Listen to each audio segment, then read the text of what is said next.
Welcome to the Practice You podcast. My name is Elena Brower.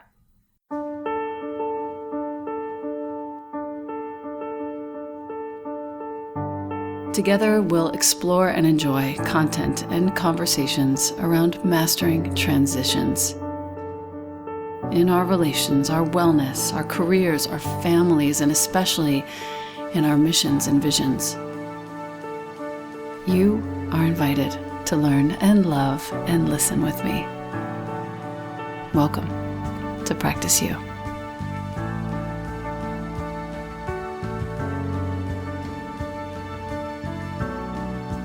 Welcome back to the podcast. I have one of my dearest friends, one of my first inspirations, and probably the best thing I've ever done for my professional life on with us today. Gabby Bernstein is here with me.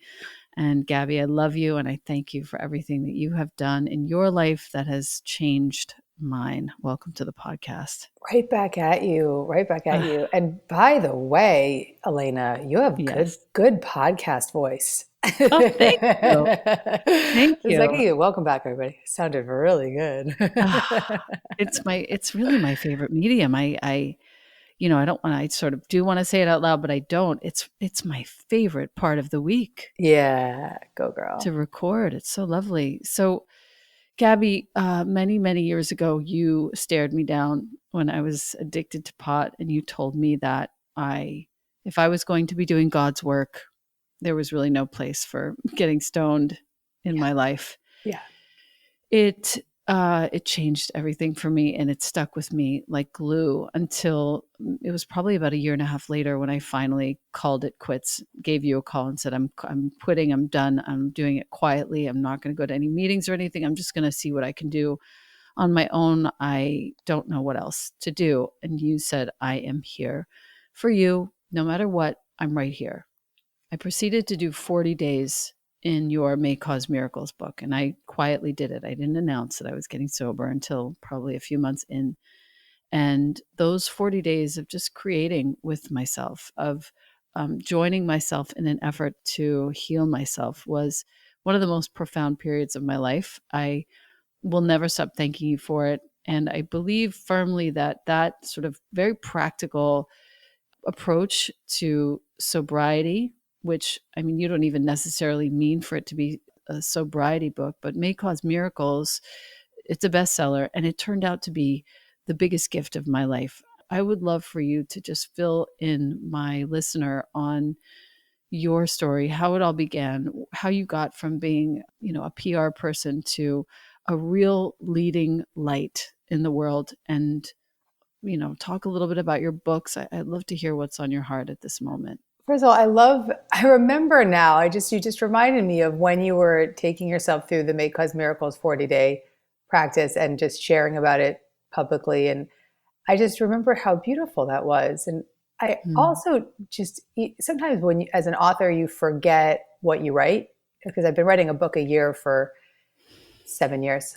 Well, 7 books in 8 years, let's call it that way. Okay. So I sometimes just write the book and then I'm on to the next project, and I forget what I did and I forget what came through. And I actually had the privilege of teaching May Cause Miracles last weekend at a workshop, because I just randomly decided that a year ago that would be the theme of my weekend program. And it reminded me of how much I needed it. So I'm glad that you brought it up again, because all of my work is about reprogramming, reframing, and realigning.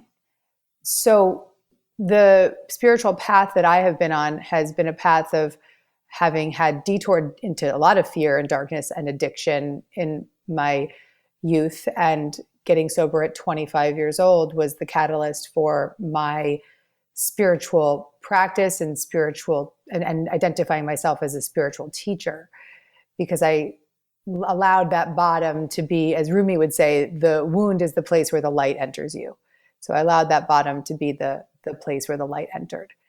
And that was the beginning for me. And I've thankfully had many additional bottoms throughout my life that have continued to up-level me as a spiritual teacher and as a human being. And I say that really, really seriously. I'm grateful for the bottoms. And so I've identified that every experience of my life is an opportunity to grow more and heal more and deepen my faith in a higher power. And then in the same breath, bring that light with me wherever I go and express what I'm going through in a easy to digest way that people can demystify spiritual principles so that they can identify and establish a spiritual connection of their own understanding. It's the heart of what you've done for me. Exactly that. Mm. And you do it. What's incredible and notable is that you do it powerfully, quietly. You don't have to shout it out. You have one post, you have one message, you have one weekend. Even just in your books alone, there's so much feeling because you have been there yourself. There is nothing fabricated about the work that you do, and that's why I've stuck close to you all this time. I think that you and I share that common feeling, which is that if it isn't real, it can't be shared, right? Because, and I really, really know that you really stand by this. I know you do.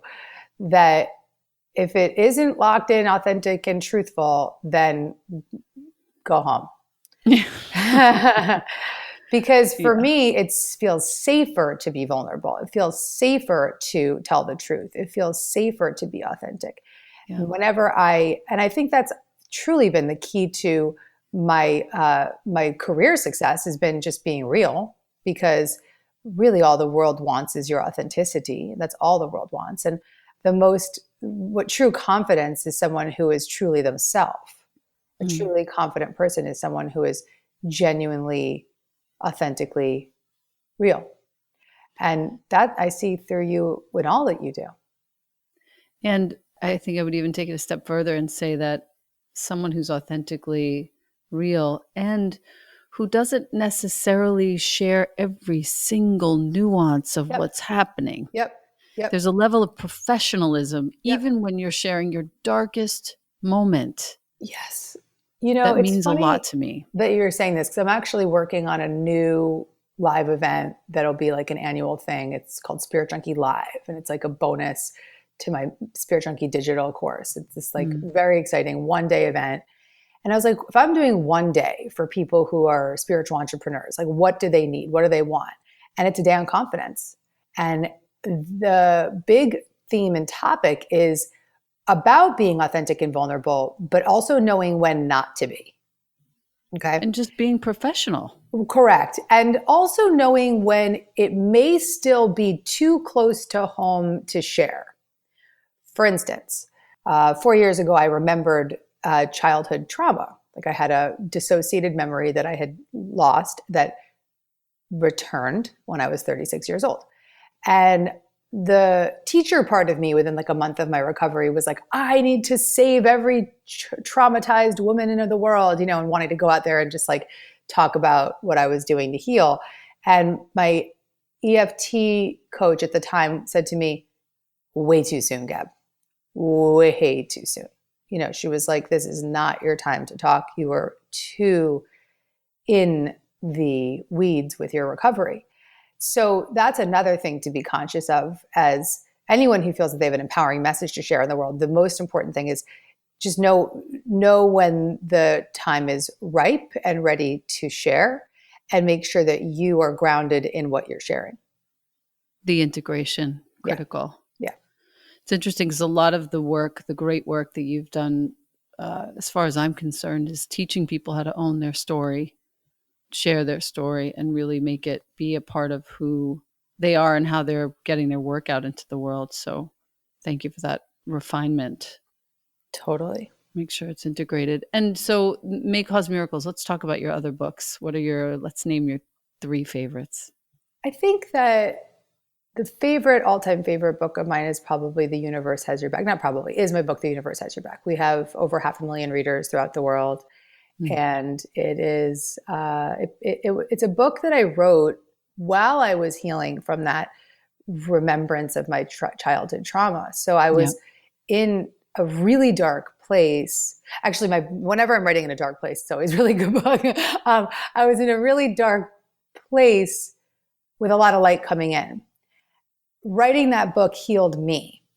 So I know that's why it has healed so many others, because it healed me to remind myself of of the spiritual faith that I have known to be real.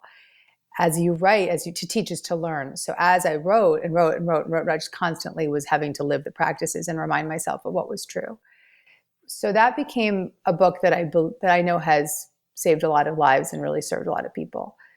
Probably the other one that's a big classic Gabby book is Spirit Junkie, which was a memoir I wrote at 28 when, like, little did I know now 11 years later that there was a lot more life to live. Yeah, but you had lived a lot at I 28. had You lived had a lived lot, a yeah. lot, But a that's sort lot. of like a sober memoir. And that's a book that I would recommend to anybody on the path of addiction recovery, because it talks a lot about codependency and drug addiction and how God can replace the addiction or higher power, whatever you believe in.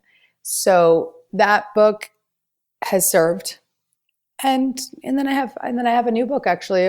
I have other books as well, like Add More Into Your Life and Miracles Now, and Judgment Detox was a really powerful book.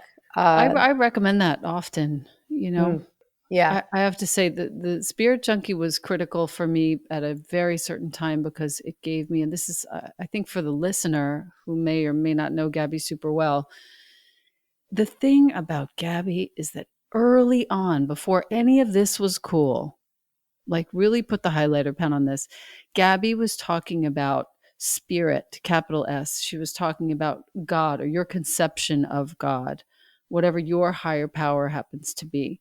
She was talking about this before it was de rigueur. And it's scary.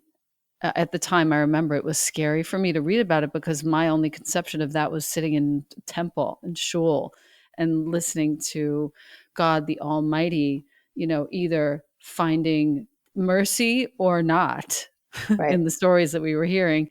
And I wanted so badly to have a connection, but I didn't. And reading your work, it's so crazy. Like, here we are, reading your work gave me permission to talk about that in my own work. And at the time, I'd already been teaching for a number of years yoga and meditation.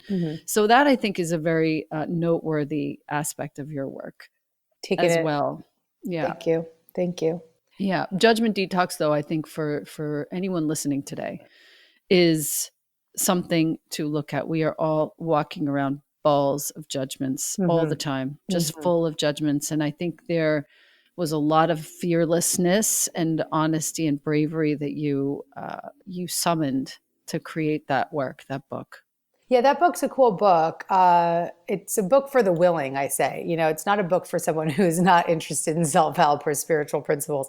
It's like, this is a book for folks that are ready to rock and roll and go bigger and up level, right?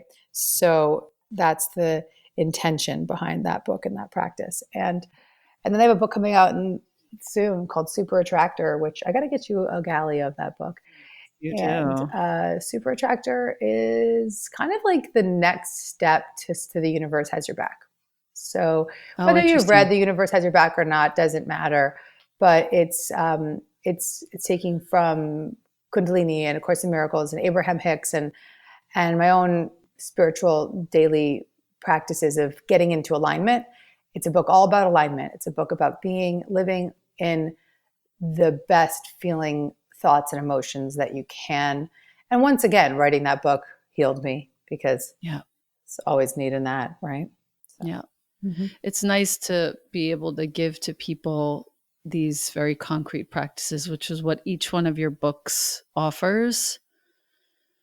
And I think there's something really valuable in that. It doesn't always translate, and your practices are always real, and they always translate for me. It's just so simple, little tiny actions.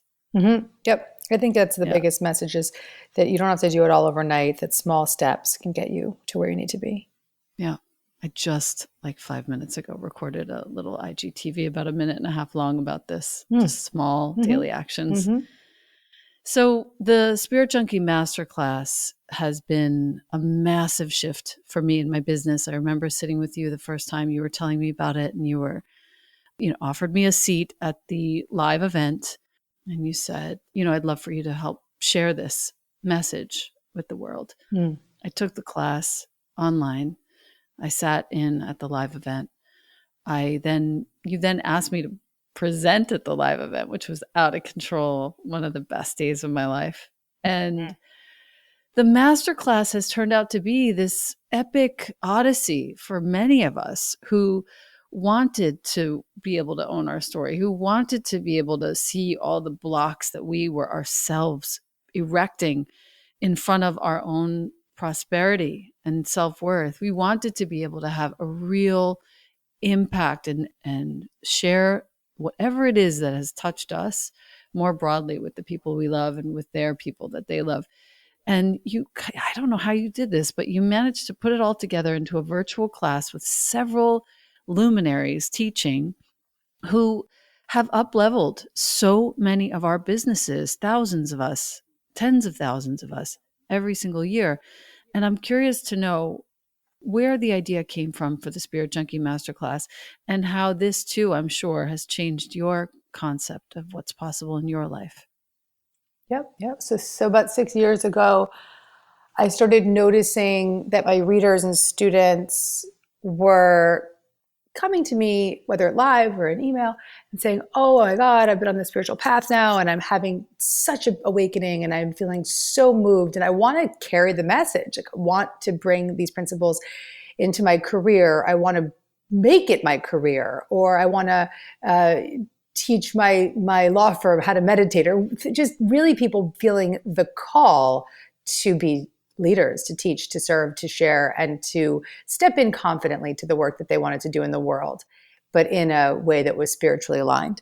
And I got very, very clear pretty quickly, actually, when I was sitting on a yoga mat in a Kundalini yoga teacher training, and I was watching Yogi Bhajan video, and he said, "I'm not here to create disciples. I'm here to create teachers." And I heard that, and I said, "That's it. That's what I'm here for. I'm not here to create disciples. I'm here to create teachers." So that day I wrote down in my notebook, Spirit Junkie Masterclass. And it became a movement of thousands of people who have come through this training. It was originally shot live in the room with myself leading most of it, and then luminaries like yourself and Jay Shetty and Derek Halpert, and just amazing people from the fields of spirituality and social media and marketing. And what it really is intended to do is help spiritual people become more business minded so that they can bring their spiritual principles out into the world in a bigger way. And folks that are in business bring more spirituality into their business. The main way to speak about this training is that it's designed to inspire others by doing what inspires you.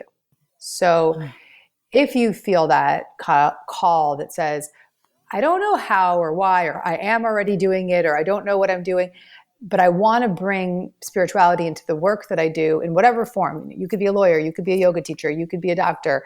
I have lots of psychiatrists. I have lots of lawyers that come through Masterclass. I have hairdressers that come through Masterclass, lots of life coaches and yogis and folks who are self-identified spiritual people that want to bring forth their spiritual principles in a way, but that's also abundant for them. Because when we decide to teach from a place or lead or serve, and we want to make it our profession, there's a big myth that shows up for people, which is that it's not spiritual to charge for my work. And that myth is busted in the Spirit Junkie Masterclass. It's completely busted. The belief system of owning your power, stepping into your purpose, earning abundantly for the work that you do, and trusting that when you earn abundantly for the work that you do, you can make an even bigger impact on the world. So that's how it all began. And it has definitely become a movement, my friend. It has spawned very beautiful businesses. It has spawned people going, from food stamps to six figures. It's gone, people leaving careers at big fashion magazines to go become life coaches, or people bringing the principles into their banking job. So it's just, my intention is just to create an environment where people can gain the confidence to trust that they have an important message to share and to be abundant doing it. And to teach them all the principles that would help them to do that. So the things like holding space, remembering the work is never actually about us, it's about the work. Remembering that, you know, your healing, as you said before, is actually your message. It's your lesson, Yeah. it's your teaching. One of the best, because I've gone through this now at least 3 times. My module 6 is my favorite because and I've listened to this one more than 3 times. It's the way that you talk about marketing. It's not dissimilar to what Seth Godin says, weirdly, about marketing being a way to fill a need, to help, Yeah. to Yeah. it's different from advertising in that it has soul to be a good marketer, because you're helping somebody, you're providing aid where there is a need. Yep. Yep. The section with Jordan was great. You had a deep dive publicity Q&A that was awesome, that I watched a couple times already. Even the part about how to create and then promote a book appropriately. And then the worksheets where we get to sort of refine our message. Who else is doing? Nobody else is doing that. Yeah, and what's cool about Masterclass is that it's an 8-module course, but it's a digital course with 8 modules, and it was shot live. And the live part, so many people feel that they've missed. So this year, when anyone joins the digital course, they get a full day live event with me called Spirit Junkie Live. That's the bonus gift. So that's rocking. Yeah, it's gonna be awesome. But the digital course is an 8-module course, and it's equal parts personal growth and spirituality as it is business. And that's actually probably what makes it most unique. This is not a course just on how to market your work or make money. And it's not just a course on personal growth. It's a course on how to release your fear stories, to transcend your limitations and disbelief and gain your confidence, and to step into your power fully. And then the other element is how to be abundant doing the work that you are called to do. So got both. There's a level of competency that I've gained from going through this course many times. And once you have it, if you're listening and you're curious about it, once you've made the investment and you have the masterclass, you get to watch it as many times as you like. And Gabby, you're adding content every year. Yes, we always add, and so if you're an alumni, you can always have an invite back to do the Spirit Junkie Live event as the bonus. So, there's ways to stay. And the other thing that we added this year is that every month we have expert teachers. You'll be one next year. We have expert teachers come on and do a Facebook Live and teach on the Facebook group. Yeah. So the Facebook group is a huge part of what the service of this training, because there's monthly additional trainings on top of the 30 hours of content that you get or whatever it is. Yeah. So I'm psyched. I'm coming in October. We just set the date. Yeah, mama. Yeah, I can't wait. Bring it on. That's the kind of thing I get nervous about. Like, please, may I please provide some sort of value to this crew. These are people that know so much and that are so eager. Oh my God, of course you'll provide major value. Good grief. Okay, so the fun part of the masterclass for me is when the first time I ever took it is when you got into how to hold space.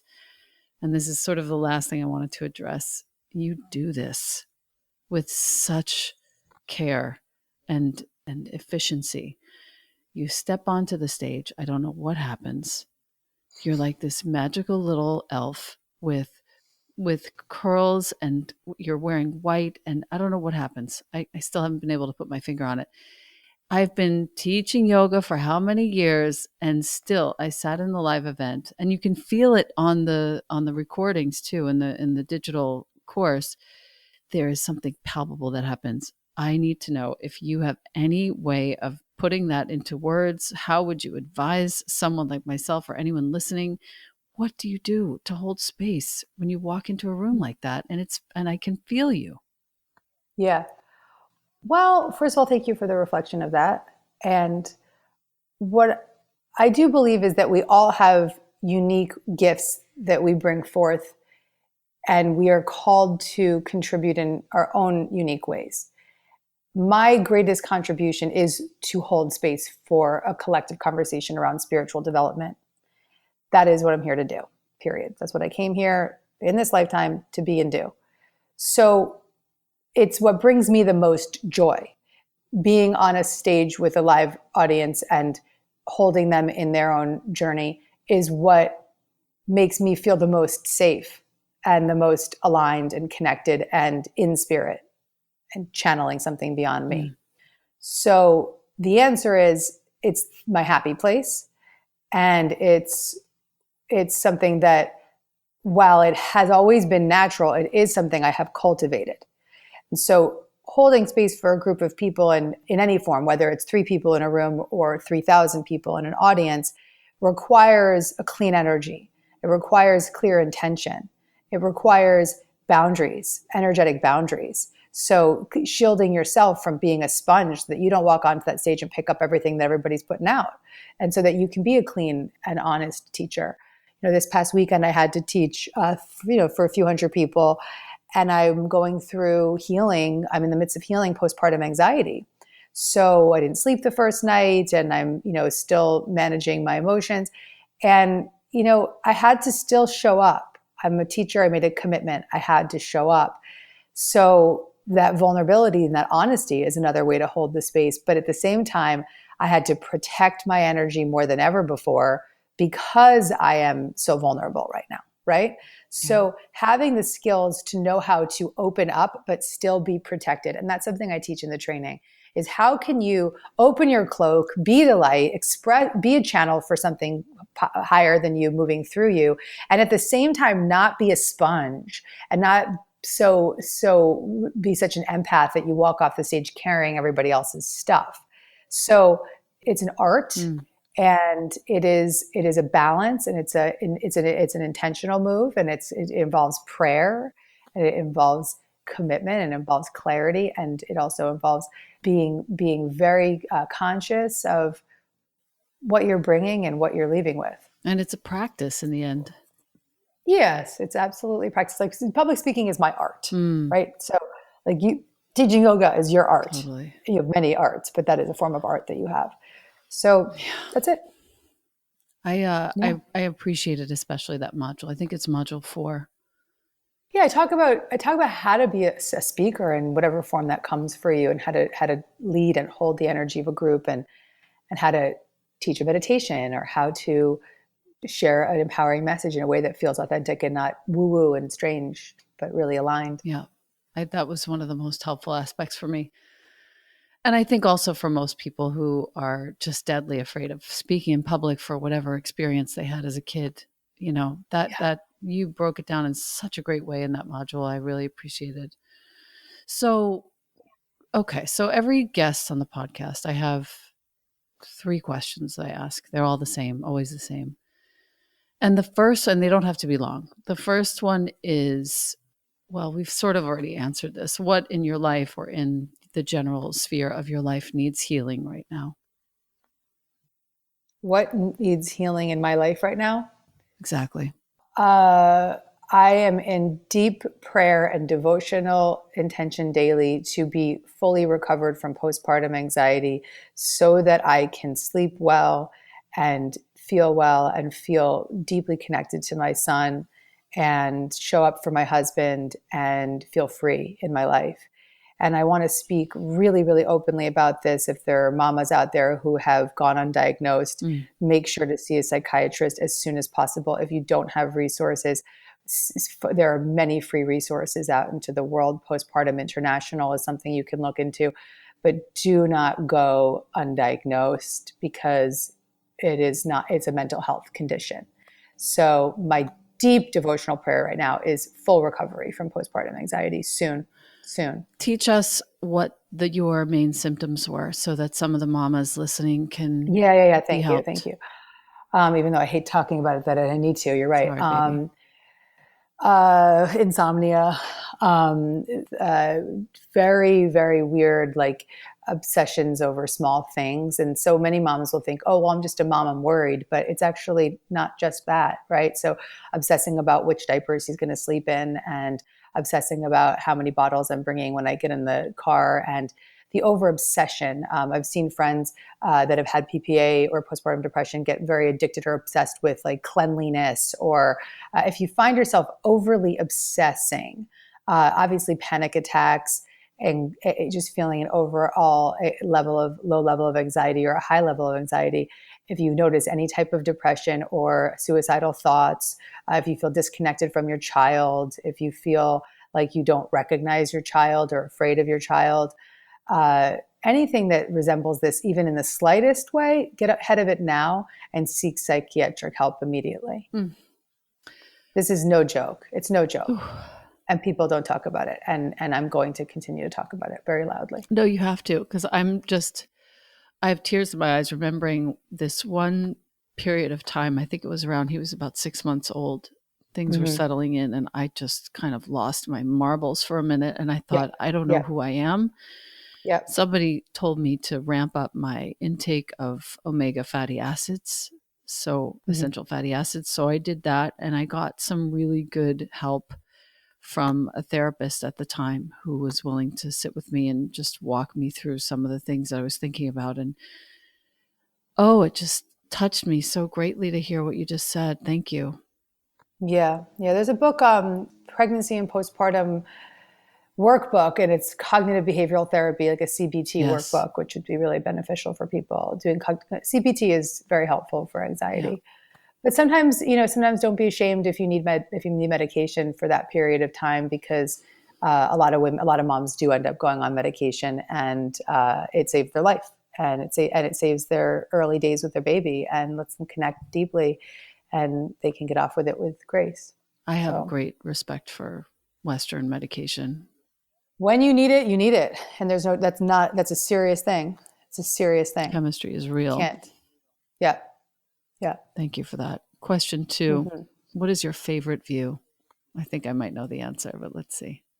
The view outside my house.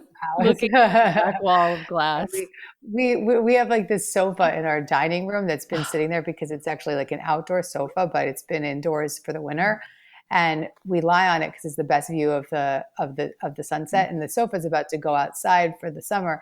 And I just kept saying to Zach, my husband, we need a sunset sofa. Like, this is the weirdest place. It's in our dining room. Like, there's no reason to have a sofa there, but it's just the best view. So I need my sunset sofa. I was transported to that dinner that we had with Danny and Michael, looking out the dining room window, the dining room wall, and just seeing just the movement in that big field behind your house. Yeah. Wow. Yeah. And the last one, and I might know the answer to this one too, but let's ask you, what does prayer mean to you? Prayer is conscious contact with a higher power of your own understanding. And prayer is how we surrender. Yeah. You've taught me so much about that even just you starting to say the word prayer, I get more tears. I'm such a sucker. Oh, it's so funny. Prayer is saving me right now. Yeah, let me tell you that. I feel it. I feel you so strongly right now. Yeah. I'm very proud of you.